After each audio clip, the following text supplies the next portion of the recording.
మన యొక్క మహిళలకు అవకాశం ఇచ్చినాం. ఈరోజు ఢిల్లీకి రేఖా గుప్తా గారికి కూడా ఈరోజు ముఖ్యమంత్రిగా అవకాశం ఇచ్చినాం. కాబట్టి మీరంతా కూడా సమాజ సేవ చేసేటందుకు భారతీయ జనతా పార్టీని వేదికగా ఉపయోగించుకోవాలి. మీకు ఒక విషయం చెప్తా.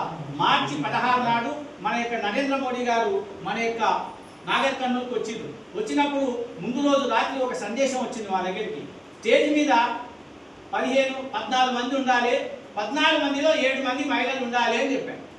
ఇక మేము ఆ రాత్రి అంతా ప్రయత్నం చేసినాం. ప్రోటోకాల్ ఉన్నా లేకున్నా 7 మంది మహిళలను తీసుకుపోయి స్టేజ్ మీద అంటే ఏదన్నా ఒక ఆదేశం వచ్చిందంటే మహిళల పట్ల అలాంటి ఆలోచనతో మేము ఈ రోజంతా కూడా మిమ్మల్ని ఎందుకు మేము అడుగుతా ఉన్నామంటే మహిళలకు భారతీయ జనతా పార్టీలో మంచి అవకాశం ఉంది. రేపు వచ్చేటటువంటి నారీ శక్తి వందన అనేటటువంటి దాంట్లో 2029 నాటికి పార్లమెంట్లో అసెంబ్లీలో 2028 నాటి నుంచే ప్రారంభమవుతుంది. మహిళా రిజర్వేషన్స్ వస్తాయి. మన తెలంగాణలో కూడా 40 సీట్లు మహిళలకు వస్తాయి. ఆ సీట్లలో మహిళలను కూర్చోబెట్టాలంటే మహిళలను మేము ప్రోత్సాహం చేయాల్సిన ఆవశ్యకత ఉంది. దీన్ని నరేంద్ర మోడీ గారు నెరవేర్చిండ్రు కాబట్టి నారీ శక్తి వందన ఒకటి ఉన్నది. ఇంకొక విషయం మీకు ఈరోజు చెప్తున్నా. ఇదే రోజు ఈ గుజరాత్లో ఒక మీటింగ్ అవుతుంది.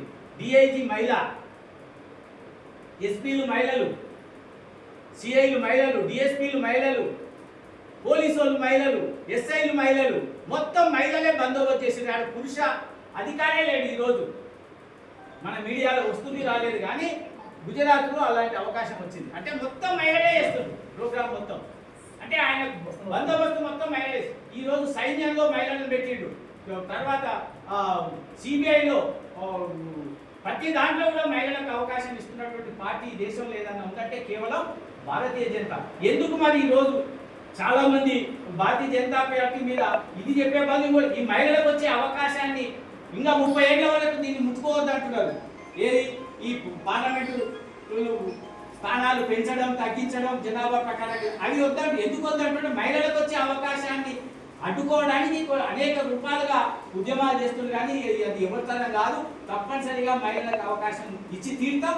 భారతీయ జనతా పార్టీ మహిళల పక్షం ఉంటుంది. కాబట్టి ఆ కార్యక్రమాలంతా కూడా మీరు తీసుకోండి. ఇక చివరికి నేను చెప్తున్నా, మన సంస్కృతి సభ్యతను మనం ఎట్లా రక్షిస్తున్నామో మన బొట్టు, మన కాటుక, మన యొక్క గాజులు, మన మెట్టెలు, మన గొలుసులు ఇవన్నీ కూడా సైన్స్ ప్రకారంగా ఉండాల్సినటువంటివి.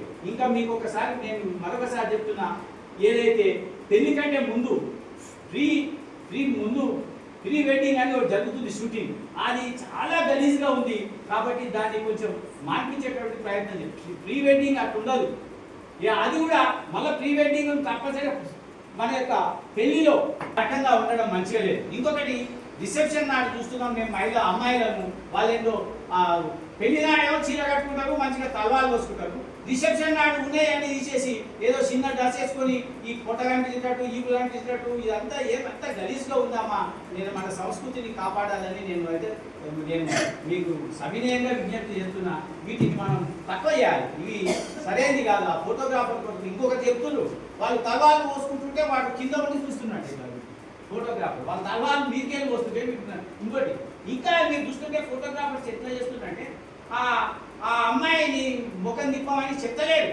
ఈ చెంప వాటి ఇక్కడ అంటుంది, ఇట్లా చేయి వాటి ఇట్లా చూస్తున్నారు ఫోటోగ్రాఫర్. ఇప్పుడు పెళ్లి చేసేది ఇప్పుడు ఆ భర్తకు మన చేతిలో చేయగలుగుతాం అంటే కరచాలనం అంటే పెళ్లి అయినట్టు అర్థం. ఈ రోజు మేము ఎంత సాంప్రదాయబద్ధంగా ఉన్నామని మేము మిమ్మల్ని ఏడిపించాం. అంటే మహిళలకు ఎంత గౌరవం ఇవ్వాలో అట్లా ఇవ్వాలి, ఎంత దూరం ఉండాలో అంత దూరం ఉండాలి, ఎంత అభిమానం. నీవు వాళ్ళేంటి, వాళ్ళు మగపిల్లలే కదా ఫోటోగ్రాఫర్స్, వాళ్ళు వచ్చేదేంటి ఆయన చెంపలు ఇట్లానే అనేది, ముక్కు ఇట్లానే అనేది. నేను ఒక ఆయన చెయ్యి ఇట్లా లేపుతున్నాడు. ఇప్పుడు దండేసేటప్పుడు ఈడ పట్టుకొని చెయ్యి ఇట్లాని ఇట్లా అంటున్నాడు. వాడు ఇట్లా ఈడ చెయ్యి పట్టుకోవడం ఇదంతా ఏంటి? అదంతా గలీజ్ సిస్టమ్. ఇది మనం దీన్ని కొంచెం జరిగేటటువంటి తతంగం జరుగుతుండాలే. నేను ఫోటో తీస్తున్నా, వీడియో తీస్తున్నా, ఆ వీడియో కొరకే ఇక పెళ్ళి అన్నట్టు జరుగుతూ ఉంది. కాబట్టి వీటిని మనం తక్కువ చేయాలి. నేను వాళ్ళ వృత్తిని మనం గౌరవించాలి, నేను కాదన్నాను. కానీ అది వికృతి కావద్దు. ఏదైతే సిస్టమేటిక్ ఉందో ఆ సిస్టమేటిక్ కావాలి. పెళ్ళి అంటే పెద్దలు ఉండాలి, తాళి ఉండాలి, విప్రుడు ఉండాలి, మంత్రాలు ఉండాలి. ఫోటోగ్రాఫర్ అనేది రెండో విషయం. మనం తాత ముత్తాతలు ఫోటోగ్రాఫర్ లేకుండానే పెళ్లి చేస్తున్నారు. కానీ వీళ్ళంతా ఉన్నారు. ఈ వంటకాలు అన్నీ ఉన్నాయి, ఫోటోగ్రాఫర్ లేకుండా ఇవన్నీ ఉన్నాయి. కాబట్టి మనం కొంచెం వాటి మీద శ్రద్ధలు వాళ్ళని వాళ్ళు తీయమనాలే. కానీ ఈ రకంగా ఇట్లా టచ్ చేసడం, ఇట్లా చేయడం అనేది సరైన పద్ధతి కాదు. కాబట్టి దీని మీద ఒక శ్రద్ధ పెట్టాలంటే మన ఆచార వ్యవహారాలను కూడా మనం నిలబెట్టాల్సిన బాధ్యత మనం ఉంది, మనం అదే చెప్తాం. కాబట్టి ఈ దేశంలో ఎప్పటి నుంచో స్త్రీలకు గౌరవం ఉంది. మనం అందరినీ కూడా ఇప్పుడు మన ఊళ్ళో మనం చూస్తాం, ఎల్లమ్మ ఎవరు, కోశమ్మ ఎవరు, వీరనాగమ్మ ఎవరు, మషమ్మ ఎవరు, ఇవన్నీ పొలిమేర అందరూ అంటే ఇంతకంటే స్త్రీలను గౌరవించేటటువంటి జాతి ప్రపంచంలో మరొకటి లేదు. కాబట్టి భారతదేశంలో స్త్రీలకు చాలా గౌరవం ఉంది. కావాల్సి వచ్చి కొంతమంది మన వ్యతిరేకులు ఏం చెప్తారంటే భారతదేశంలో మనమైన టైం ఉన్నాడు, స్త్రీలను ఇబ్బంది పెట్టిండు, స్త్రీలను స్వాతంత్రం అర్హత లేదన్నట్టు. ఇదంతా అబద్ధం. స్త్రీలకు ఉంది, కాకపోతే వాళ్ళ పరిస్థితుల్లో చూస్తున్నాం, ఎన్ని అఘాయిత్యాలు జరుగుతున్నాయి మనం చూస్తున్నాం కదా. కాబట్టి ఏమన్నారు, శిశువుగా ఉన్నప్పుడు తండ్రి రక్షించాలని చెప్పి, వయసులో ఉన్నప్పుడు భర్త రక్షించాలని చెప్పి, పిల్లలుగా ఉన్నప్పుడు ఆమె వృద్ధులైనప్పుడు పిల్లలు రక్షించాలని చెప్పి, స్త్రీలకు వాళ్ళకు ఎప్పుడు కూడా వాళ్ళకు తోడ్పాటు ఇవ్వాలని చెప్పిండ్రు తప్ప వాళ్ళకు స్వాతంత్రం లేదని కాదు. స్వాతంత్రం ఉంది. అందరికంటే ముందు లక్ష్మీనారాయణ, పార్వతీ పరమేశ్వరులు, సరస్వతి బ్రహ్మ, సీతారాముడు, ఇట్లాగా మనం కీర్తించినటువంటి స్త్రీలకే ముందు గౌరవం ఉంది. కాబట్టి ఆ గౌరవాన్ని నిలిపే పార్టీ భారతీయ జనతా పార్టీ, మన యొక్క హిందుత్వాన్ని, సనాతన ధర్మాన్ని నమ్ముకున్నటువంటి పార్టీ. కాబట్టి ఈ అవకాశాన్ని మాకు ఇచ్చిన మీ అందరూ కూడా అనేక శుభాకాంక్షలు తెలియజేస్తా ఉన్నా. మీరు తలా ఒక 2 మాటలు చెప్తే మేమందరం కూడా పునీతం అవుతామని చెప్పి నేను చెప్తూ మీ అందరూ మాట్లాడుతున్నాను.